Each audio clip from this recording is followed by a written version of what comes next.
पिंकी अपने परिवार में माता पिता के साथ रहती थी। एक दिन अचानक उसके पिताजी की तबीयत बहुत ज़्यादा खराब हो गई। पिंकी के जीवन में जिम्मेदारियां बढ़ गईं। पिंकी पर अब उसके छोटे भाई की पढ़ाई लिखाई के साथ पापा के इलाज और घर चलाने का बोझ आ गया था। पिंकी पढ़ी लिखी थी और बहुत सुंदर भी थी। उसने नौकरी ढूंढी और घर का सारा खर्च संभालने लगी। क्योंकि पिंकी की उम्र शादी लायक भी हो गई थी, तो उसके लिए शादी के अच्छे अच्छे रिश्ते भी आने लगे थे। पर पिंकी का ध्यान सिर्फ अपने घर पर था। उसे अब अपनी फैमिली के अलावा कुछ भी दिखाई नहीं दे रहा था। पिंकी ने इस दौरान कई अच्छे रिश्तों को मना भी कर दिया। इसलिए रिश्तेदार पिंकी से थोड़ा जलने लगे। एक लड़का पिंकी के ऑफिस में जो उसे बहुत पसंद करता था, लेकिन पिंकी का ध्यान काम के अलावा किसी और बात पर कभी जाता ही नहीं था। ऑफिस में करण और पिंकी की कभी आज तक बात भी नहीं हुई थी। ना ही करण में इतनी हिम्मत हुई कि वह जाकर पिंकी से अपने रिश्ते के बारे में बात कर सके। करण की माँ पिंकी के घर गई और करण पैसे वाले परिवार से था, क्योंकि करण का परिवार बहुत अमीर था और वे लोग भी बहुत अच्छे थे। तो पिंकी के माता पिता ने सोचा कि इससे अच्छा रिश्ता वह अपनी बेटी के लिए शायद ही ढूंढ पाएंगे। घर आए रिश्ते को मना करना ठीक नहीं, तो इसलिए उन्होंने करण की मां को रिश्ते के लिए हाँ कर दी।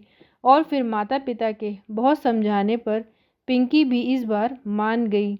जल्दी में शादी हो गई। सुहाग रात पर करण अपने कमरे में आया, जहाँ पिंकी उसका इंतज़ार कर रही थी। लेकिन वो बिना कुछ कहे एक तरफ कुर्सी पर बैठ गया।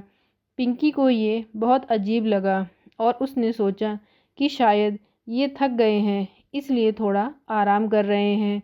लेकिन काफ़ी देर तक करण ने कुछ नहीं कहा और अब पिंकी से रुका नहीं गया। पिंकी ने कहा, करण जी, आप इतने उदास क्यों हो?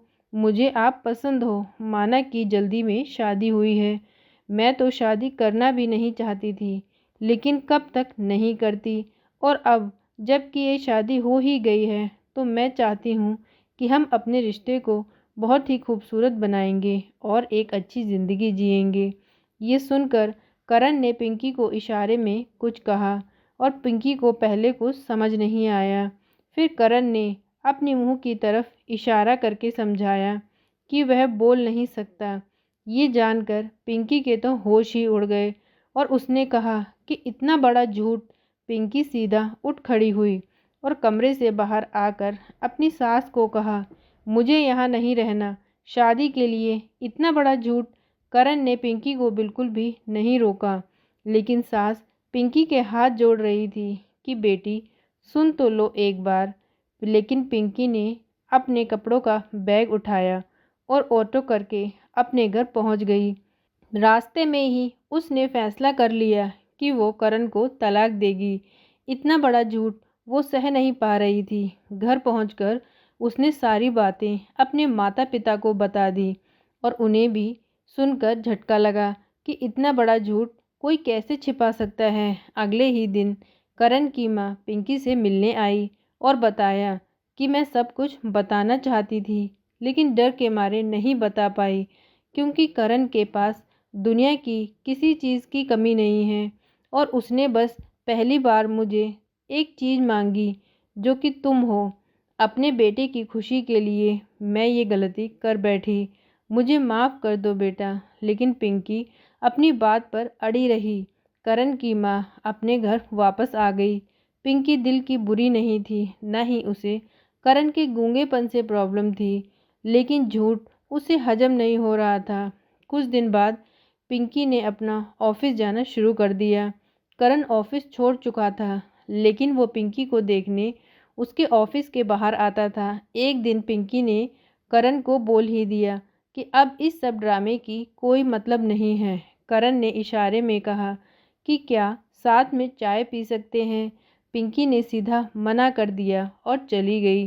करण फिर भी उसको वहाँ खड़े होकर देखता और चला जाता। पिंकी ने फिर एक दिन आकर पूछ ही लिया, क्या चाहिए तुम्हें? मैंने बोला है ना कि अब कोई गुंजाइश ही नहीं है। करण ने फिर भी इशारे में कहा, चाय पी सकते हैं क्या? पिंकी ने कहा, ठीक है, लेकिन इसके बाद मुझे कभी मत दिखना। ये बोलते हुए पिंकी को बहुत बुरा तो लग रहा था, लेकिन वो गुस्सा संभाल नहीं पा रही थी। दोनों चाय पीने गए। पिंकी के फ़ोन पर मैसेज आया, मुझे माफ़ कर दो, ये मेरी गलती है। अपनी मम्मी को रिश्ते के लिए भेजने से पहले मुझे खुद तुमसे बात करनी चाहिए थी। मुझे खुद शादी वाले दिन ये पता चला कि मम्मी ने तुम्हें मेरे गूंगेपन के बारे में बताया नहीं। मम्मी अपनी इस गलती पर बहुत शर्मिंदा हैं और उनसे ज़्यादा मैं सिर्फ तुम्हें प्यार करता हूँ और तुम्हें खुश देखना चाहता हूँ। मेरे दूर जाने से तुम्हें खुशी मिलेगी तो यही सही। पिंकी मैसेज पढ़ने के बाद मन ही मन सोच रही थी कि करण बोल नहीं सकता, लेकिन उसकी आंखें तो सच बोलेंगी ही। पिंकी ने धीरे धीरे अपनी आंखें ऊपर की और करण की आंखों में देखा। करण की आंखों में बस प्यार के आंसू थे और ये देखकर पिंकी की आंखें भी भर आईं और उसे ऐसा लगा कि जैसे कि करण की बात और आंसुओं से गुस्सा एकदम से कहीं दूर चला गया। पिंकी ने भारी आवाज़ में कहा, तुम पहले नहीं बता सकते थे। चलो अब अपने घर चलते हैं। ये सुनकर करण ने पिंकी को गले लगा लिया और दोनों अपने घर आ गए। तो दोस्तों, इतनी सी थी ये कहानी। आज की ये कहानी आपको कैसी लगी प्लीज़ कमेंट करके बताएं। प्लीज़ वीडियो को लाइक करें, चैनल को सब्सक्राइब करें। Thank you.